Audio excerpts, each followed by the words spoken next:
ভাই, আপনারাই তো খুঁজছিলাম। না মানে কয়টা টাকা হাওলাত দিতেন? না, আমার কাছে কোনো টাকা পয়সা নাই। তুই অন্য কারো কাছে যা, অন্য কারো কাছে গিয়ে পাস দেখ পাস কিনা। আমার কাছে কোনো টাকা পয়সা নাই, যা। কাজ কাম তো বন্ধ ভাই। কাজ চালু হইলে বেতন পাইলে টাকাটা দিয়ে দিতাম। আমার কাছে তো এখন কোনো টাকা পয়সা নাই, যা। কইতে যে কে আসে এগুলো?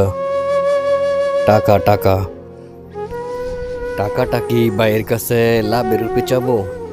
না থাক, আজকে যদি লাভের রূপে টাকাটা ভাইয়ের কাছ থেকে চাইতাম তাহলে ঠিকই আমি টাকাটা পাইতাম। হাওলাতে ভাবে বলছি তো, এই জন্য টাকাটা আমাকে দেয় নাই। আচ্ছা, ঠিক আছে।